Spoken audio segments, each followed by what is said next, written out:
Elle soignait les autres, en s'oubliant elle-même. Jusqu'au jour où l'impensable s'est produit. Partie 3. Une nouvelle nuit commence aux urgences. Laetitia arrive en avance de 10 minutes.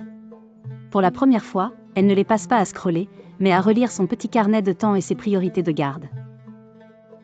Hugo arrive avec un thermos de thé et un petit planning plié dans sa poche. Il a dessiné des blocs, patients critiques, dossiers, transmissions, avec des trous blancs pour les imprévus. Au briefing, Marie propose, on teste ce que le coach a dit ? Une personne se charge des interruptions pendant que les autres finissent un bloc de tâches.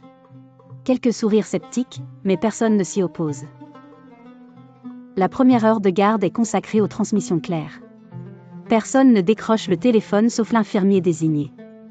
Laetitia se rend compte qu'elle comprend enfin l'ensemble de ses patients sans être coupée toutes les 2 phrases. Hugo, lui, commence par lire tous les dossiers des patients dont il aura la charge, au lieu d'ouvrir les dossiers au fur et à mesure. Il se sent moins dans l'urgence, plus dans l'anticipation. Un premier imprévu arrive, un patient se dégrade. Grâce aux transmissions plus claires, l'équipe sait qui fait quoi. Laetitia intervient rapidement, Marie gère la famille, Hugo coordonne avec le médecin de garde. Après cet épisode, Laetitia regarde l'horloge, on est fatigué, mais on n'est pas perdu. Elle se souvient des nuits où tout semblait flou, où chaque urgence ajoutait du chaos au chaos. Au bout de 90 minutes, Marie rappelle la règle des micro-pauses. 3 minutes chacun, à tour de rôle, pour boire un verre et respirer. Laetitia hésite, puis accepte de lâcher son poste quelques instants. Dans la salle de pause, elle s'assoit, ferme les yeux, prend 3 grandes inspirations. Ce n'est pas des vacances, mais c'est la première fois qu'elle s'autorise à arrêter de courir, même brièvement. Hugo, pendant sa micro-pause, note sur un post-it les tâches qu'il doit regrouper, prescription, appel labo, mise à jour des dossiers. Loi de Carlson, séquence homogène, se rappelle-t-il en souriant. Au milieu de la nuit, le rythme s'accélère. Plusieurs admissions coup sur coup. Mais désormais, chacun sait que les tâches essentielles passent avant tout le reste, patients instables, médicaments critiques, transmission de sécurité. Une demande de dossier urgent arrive par mail. Avant, Hugo aurait lâché ce qu'il faisait pour s'en occuper immédiatement. Cette fois, il vérifie, pas vital pour la nuit.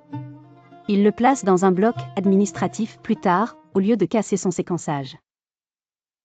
Laetitia reçoit un appel personnel, sa sœur lui propose un appel vidéo rapide avec la famille. Elle regarde son planning, voit un créneau possible dans 40 minutes. Elle répond, je t'appelle à cette heure-là, promis. Pour une fois, sa vie perso a aussi une place. Marie remarque que l'ambiance est différente. Moins de cris au poste de soins, moins de bousculades dans les couloirs. Ce n'est pas calme, mais c'est plus fluide. Elle se dit, ce n'est pas magique, c'est juste mieux organisé. Vers 2 heures du matin, un malentendu éclate sur un médicament. Au lieu de se renvoyer la faute, l'équipe reprend les transmissions de début de garde. L'erreur est vite clarifiée, personne ne hurle, tout le monde cherche la source du bug. Dr Morel passe faire un tour. Il s'attendait à voir le chantier habituel. Il est surpris, l'équipe a l'air fatiguée, mais pas débordée. Les patients sont pris en charge, les couloirs sont moins saturés de brancards qui attendent. Il demande à Laetitia, vous avez fait quelque chose de différent ? Elle explique brièvement les blocs-temps, la personne, tampon, pour les interruptions, les micro-pauses. Il hoche la tête, pensif.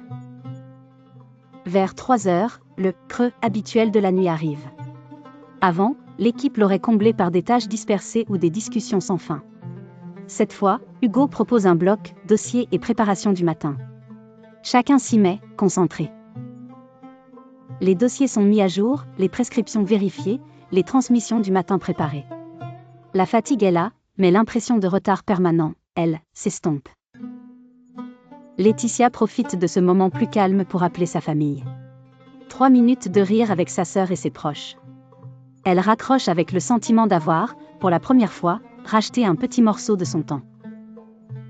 Une alarme retentit à nouveau. L'équipe se remet en mouvement, mais avec une base solide, les tâches essentielles sont faites, la plupart des dossiers sont à jour. Le stress monte moins qu'avant. Plus tard, au poste, Hugo montre son carnet à Laetitia. « Regarde, j'ai noté où passait mon temps cette nuit. J'ai passé moins de minutes à chercher des infos, plus à traiter les vrais problèmes. Elle lui montre le sien, moins d'heures éparpillées. Marie, qui résistait un peu au début, admet, je dois reconnaître que je finis cette nuit moins vidée que d'habitude. Fatiguée, oui. Mais pas détruite. Laetitia sourit, peut-être contient quelque chose. Dr Morel reçoit les premiers retours des patients du service. Plusieurs mentionnent une impression d'équipe plus disponible, moins nerveuse, des explications plus claires. Il relie ses commentaires à la formation et aux nouvelles routines. En fin de garde, les transmissions du matin se font dans un calme relatif. Les informations sont structurées, les priorités du début de journée sont claires. L'équipe de jour remercie celle de nuit pour la qualité du passage de relais. Au vestiaire, Laetitia regarde l'horloge, elle a fini à l'heure, sans rester une demi-heure de plus, pour terminer vite fait. Elle se surprend à planifier une vraie nuit de sommeil, sans culpabiliser de ne pas être toujours disponible.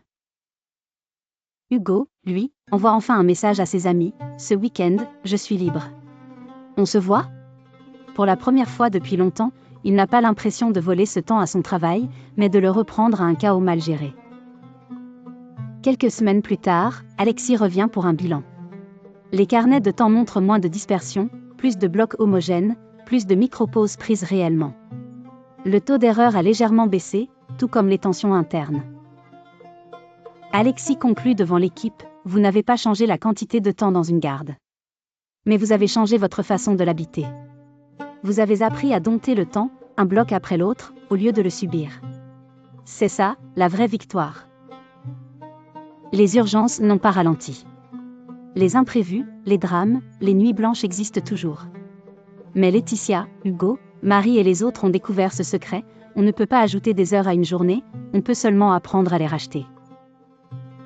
Et toi, quel morceau de ton temps vas-tu décider de reprendre aujourd'hui ? Abonne-toi si tu veux nourrir ton esprit et recevoir régulièrement ta dose d'inspiration pratique.